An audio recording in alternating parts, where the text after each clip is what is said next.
Hi everyone, I'm Kate Warren, Executive Vice President and Executive Editor at Devex, and welcome to this special edition of This Week in Global Development here in D.C. on the sidelines of the World Bank and IMF annual meetings.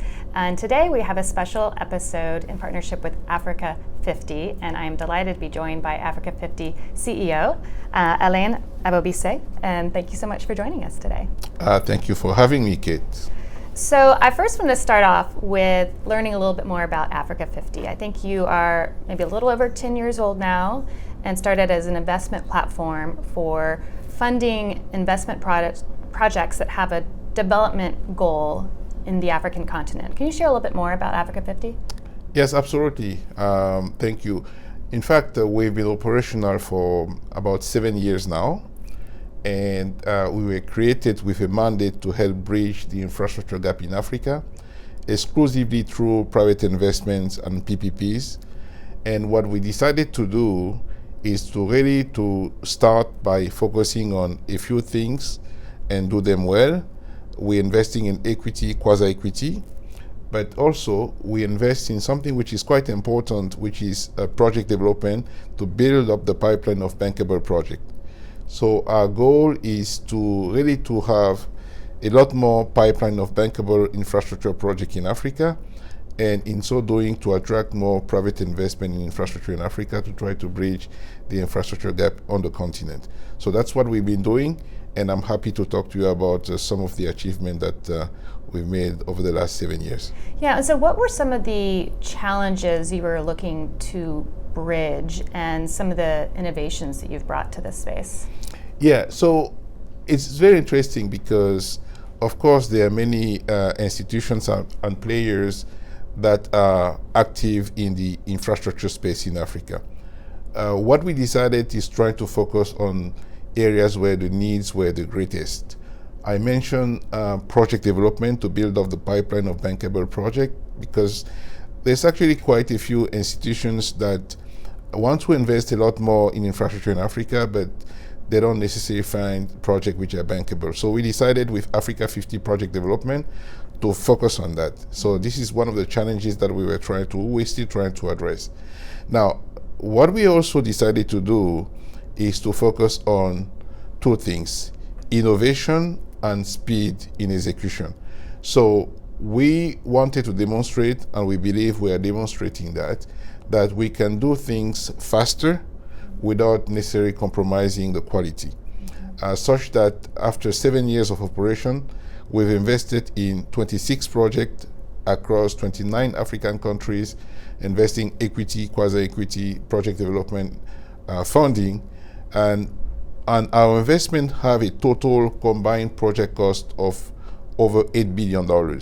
So we're able to do that in a limited number of years, and so that is on the speed of execution. In terms of innovation, we also said, look, let's see how we can innovate. Not necessarily rocket science innovation per se, but we're trying to see what has worked in other regions and try to see whether we can adapt these practices or this project to the African context. So I'm very pleased that, for example, we are the first institutions to complete an asset recycling transaction in Africa. We did complete the asset recycling of the Senegambia Bridge in the Gambia, which is essentially asset recycling, a technique which is to engage governments and basically negotiate a concession agreement on a commercial asset that has been financed with a government, and the proceeds of the concessioning will then be reinvested by the government on new assets. Essentially, you're monetizing an asset to allow the government to have a bit more investment capacity. We're pleased to have done that, and then we look forward to do a lot more of this project. I can also mention the transmission PPP project that we are doing in Kenya. Today, in Africa, all countries are funding their power transmission project with public capital. But when you look at Latin America, in South Asia, developed continent and developing continent, you see that power transmission can be financed through PPP, through private capital. So we're pleased that we will be among the first to do a power transmission PPP in Africa. So these are some of the innovations that we're also bringing to the ground. So again, speed in execution and then innovation are two driving principles that Africa50 is trying to implement. And how do partnerships play a role in that? Working with the African Development Bank, we're here at the World Bank annual meetings and the other MDBs and looking at governments, private sector. Where do you fit into that ecosystem, and how do you approach partnerships to be able to catalyze the investments they're making? Well, that's a very, very important question. The needs on the continent, the infrastructure needs on the continent are huge. The latest figures, the African Development Bank estimates that the investment requirement in infrastructure in Africa between $130 billion to $170 billion a year. So of course, no single institution can do it alone. So we need to partner. We need to partner, and for us at Africa50, our partnerships are fairly vibrant with a number of institutions.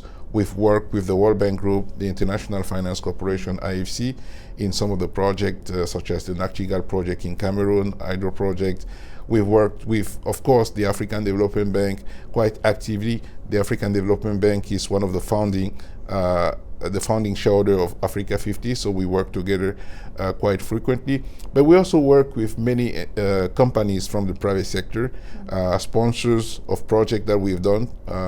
But one of the partnerships that I'm the most excited about, honestly, I should mention, is what we are doing in mobilizing institutional investors' capital from within Africa.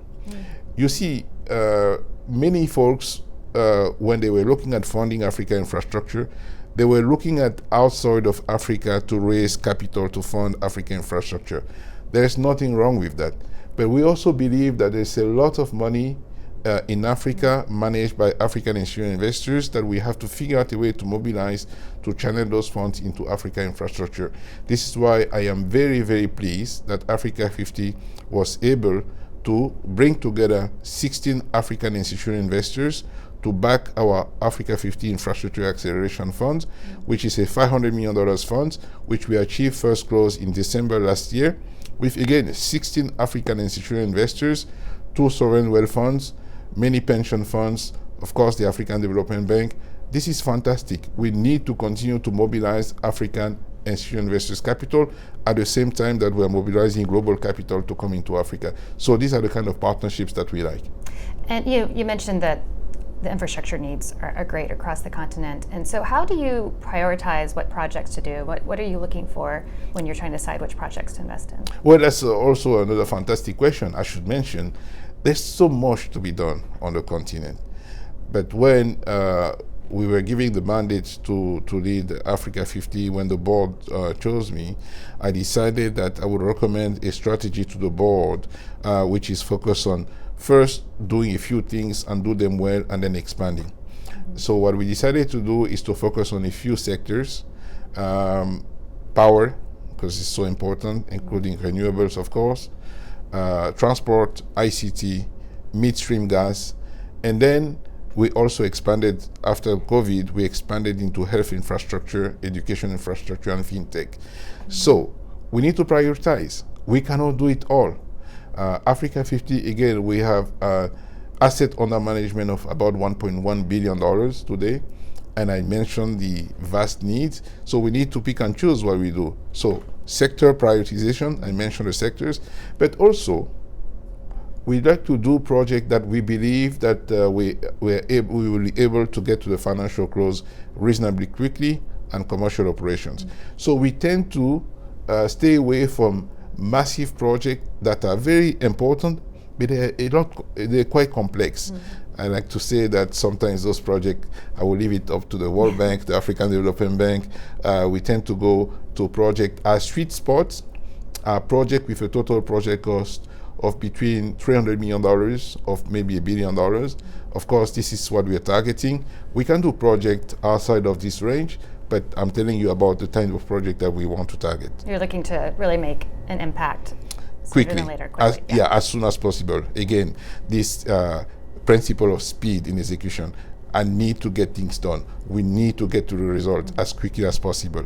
We need to get things on the ground that work, because we believe the virtuous circle is to actually get things done and to demonstrate that it can be done, and others will come in, and then you can do a lot more. Yeah, I'm going to talk about power and energy transformation. It's a really great opportunity when you're making these investments to be looking at green energy, but there's also trade-offs there, yes. Right? And you do want to. You're focused also on development yes. of the continent. Yeah. So how do you weigh some of those trade-offs of yeah. being able to invest in yeah. cleaner energies, yeah. but also recognizing that you yeah. do want to make impact quickly? Yeah. Look, we are very clear at Africa50, and this is a position that the African Development Bank is also taking, and frankly, our leadership in Africa is also taking, that we are pursuing the dual objective of fighting against climate change, but also making sure that our development priorities are very clear and that we're pursuing them. So in the energy space, that means that we have a strong focus on developing renewable projects. In fact, if you look at our portfolio, our power portfolio, we have the biggest component of our portfolio, of our power portfolio, the biggest component is renewables, but we are also doing gas as a transition fuel, because we need gas for base load, we need gas for clean cooking, so we need gas and renewables to come together in a balanced energy mix that will serve Africa's interest of fighting against climate change, but also making sure that our development priorities are very clear and that we are pursuing them. This is the approach that we are taking, and we are forcefully engaging the global community to make sure that folks understand that this is what we're going to do. We do understand Africa is the continent which is the most affected by climate change. We understand it. We do understand it. So this is why we have a sense of urgency in developing renewable power. We have a sense of urgency. But we also have huge development needs. I read somewhere that between $15 million and 17 million people, 15 and 17 million people, young folks, young Africans, are coming into the job market every year. These are huge numbers. We need to find jobs for folks. So development priorities are very important for us. So this is what we're doing. So the trade-offs for us, we do both. Yeah. We do both, and we're pursuing both strategies. And I want to hear a little bit more about distributed renewable energy, and you've been focusing a lot on that for last mile, low-income communities. Can you talk a little bit about that approach specifically and what you're doing there? Yeah, you see, distributed renewable energy is really important. I think we're coming to a realization that we are not going to be able to connect the entire continent with transmission line, expand the grid across the entire continent, at least not within the time frame where we need to have universal access to electricity. So we do believe at Africa50 that distributed renewable energy will have a very key role to play in growing the access to electricity. We're very pleased, and we are a strong supporter of the recent initiative that was launched by the World Bank Group and the African Development Bank Group called Mission 300, which is to connect additional 300 million Africans to electricity by 2030. So we believe that distributed renewable energy will play a big role in achieving those targets. Africa50 was recently selected as the prospective fund manager for a $200 million fund launched by the International Solar Alliance for distributed renewable energy. And we are engaging the World Bank, the African Development Bank, and other partners to do even more in the space of distributed renewable energy. I also want to mention our emerging partnership with Sustainable Energy for All. And they are very focused also on distributed renewable energy, and we are very supportive of that goal. And so we believe that this is an area that is seeing a lot of momentum. I should also mention our emerging partnership with the Nigerian Sovereign Investment Authority, the Nigerian Sovereign Wealth Fund, again in that space of distributed renewable energy. A lot of momentum. I think what we need there is to design blended vehicles, blended capital that will finance those mini-grid companies, those DRE companies that will then connect a lot of Africa. You see, distributed renewable energy is not only about providing electricity, which is important, but it's also providing a source of activity to people that get electricity. When you electrify a village, when you electrify a remote area, really the life of people change. Yeah. So people have small businesses, people do a number of things, and this is also what it's all about. Yeah. We also talked about clean cooking and that being an important priority. Can you talk a little bit about why that is an area that you are looking to invest in particularly, and what opportunities you see there? Yeah. Well, clean cooking, again, it's really such an important development priority. Mm-hmm. You see, in sub-Saharan Africa especially, we have, according to estimates, several 100,000 people, mostly women and kids, dying every year, largely due to indoor pollution and the impact of dirty cooking, so to speak. And yet, it is not very difficult to tackle clean cooking. And there was a recent conference, and I'd like to thank my good friend, the executive director of the International Energy Agency, Fatih Birol, for elevating the clean cooking agenda in the global stage, working together with the president of the African Development Bank, President Suluhu Hassan of Tanzania, and also the Prime Minister of Norway, brought together a number of stakeholders to really elevate this issue. We at Africa50, we will contribute. In fact, our contribution is overdue. We should have done it earlier because this is an urgent need, and where we are contributing is in helping build the infrastructure that will enable the importation, for example, or the production of LPG, liquefied propane gas. That is one way of supporting clean cooking, or ethanol, or other forms of clean cooking. We just need to get this done, and the amount of money which is needed is not too big. Let's put it as a global priority. Let's make sure that less people, or nobody, will die because they're trying to cook a meal for their family. So we are wrapping up a busy week here, the World Bank annuals. And what has been your message to the other leaders here about investing in infrastructure in Africa? And then as we look ahead to COP29 coming up in a few weeks in Baku, and we talked about the importance of climate, both being built into infrastructure projects, but also helping to create a more resilience for climate change. So what is your message to these leaders this week, and then looking ahead as we head into COP in a few weeks? Yeah, my message, and we had a number of meetings, I always argue forcefully for a sense of urgency, for speed in execution.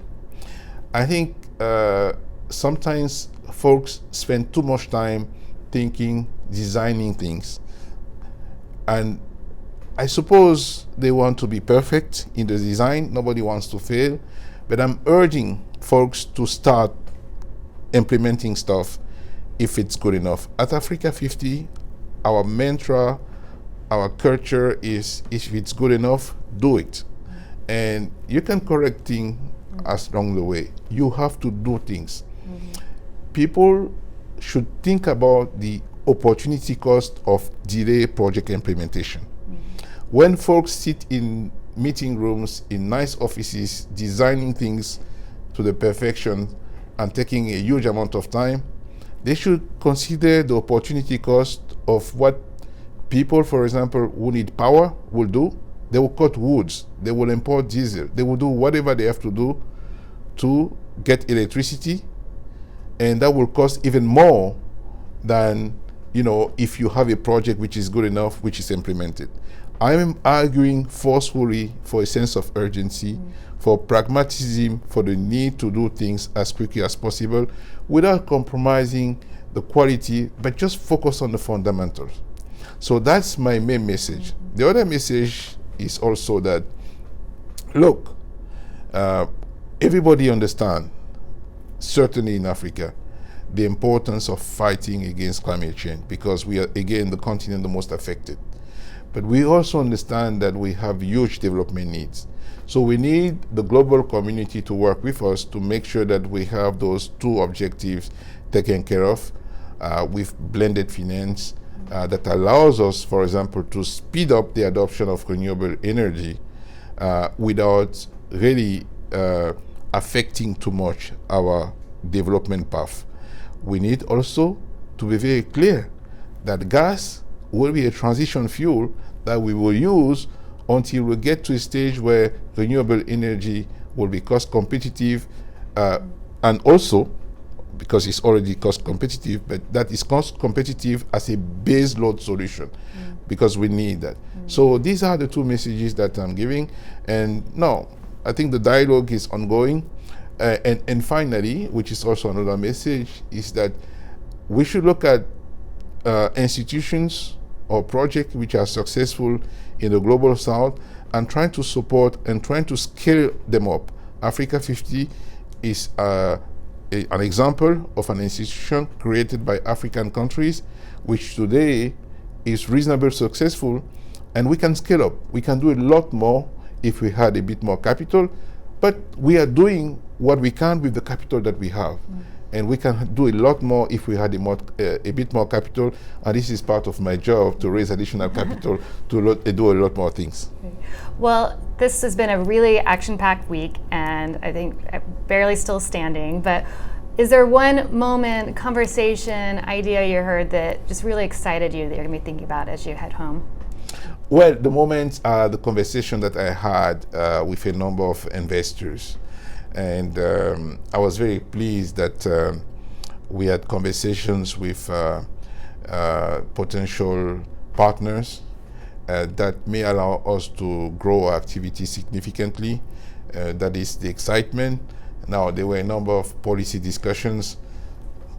I enjoy policy discussions. I prefer action. Yeah. So for me, the most important thing is the conversation that we had with investors about doing things together. Yes, the perfection is the enemy of progress comes to mind. I agree with that. Great. Well, Alain, thank you so much for taking the time to speak with us today, and thank you to Africa50 for partnering with us on this special edition of This Week in Global Development, and thank you all for tuning in. Thank you, Kate.